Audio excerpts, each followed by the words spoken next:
नमस्कार मित्रों, श्री हरि कृपा कहानियाँ चैनल में आपका स्वागत है। आज की हमारी कहानी का नाम है आयु बढ़ाने वाला पेड़। एक बार तुर्किस्तान के बादशाह को अकबर की बुद्धि की परीक्षा लेने का विचार हुआ। उसने एक एलची को पत्र देकर सिपाहियों के साथ दिल्ली भेजा। पत्र का आजमून कुछ इस प्रकार था। अकबर शाह, मुझे सुनने में आया है कि आपके भारतवर्ष में कोई ऐसा पेड़ पैदा होता है जिसके पत्ते खाने से मनुष्य की आयु बढ़ जाती है।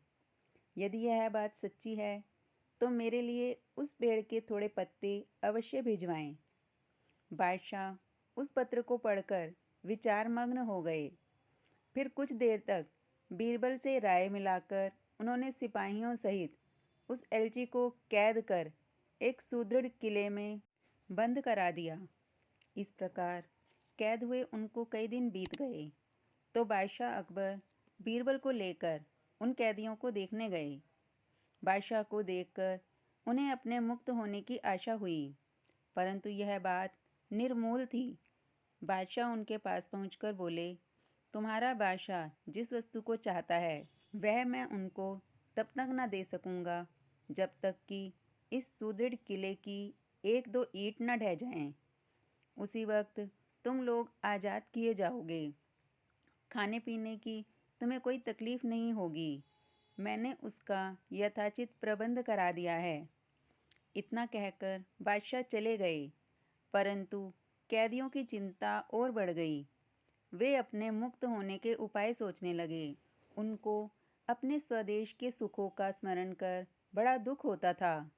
वे कुछ देर तक इसी चिंता में डूबे रहते। अंत में वे ईश्वर की वंदना करने लगते। हे भगवान, क्या हम इस बंधन से मुक्त नहीं किए जाएंगे? क्या हमारा जन्म इस किले में बंद रहकर कष्ट भोगने के लिए हुआ है? आप तो दीनानाथ हैं। अपना नाम याद कर हम असहायों की भी सुध लें। इस प्रकार वे नित्य प्रार्थना करने लगे। ईश्वर की दयालुता प्रसिद्ध है। एक दिन बड़े जोरों का भूकंप आया और किले का कुछ भाग भूकंप के कारण धराशायी हो गया। सामने का पर्वत भी टूटकर चकनाचूर हो गया। इस घटना के पश्चात एलची ने बादशाह के पास किला टूटने की सूचना भेजी। बादशाह को अपनी कही हुई बात याद आ गई, इसलिए उस एलची को उसके साथियों सहित दरबार में बुलाकर बोले, आपको अपने बादशाह का आशय विदित होगा और अब उसका उत्तर भी तुमने समझ लिया है। यदि ना समझा हो तो सुनो, मैं उसे और भी स्पष्ट किए देता हूँ। देखो, तुम लोग गन्ना में केवल 100 हो और तुम्हारी आह से ऐसा सुदृढ़ किला ढह गया। फिर जहाँ हजारों मनुष्यों पर अत्याचार हो रहा हो, वहाँ के बादशाह की आयु कैसे बढ़ेगी? उसकी तो आयु घटती ही चली जाएगी और लोगों की आह से उसका शीघ्र ही पतन हो जाएगा।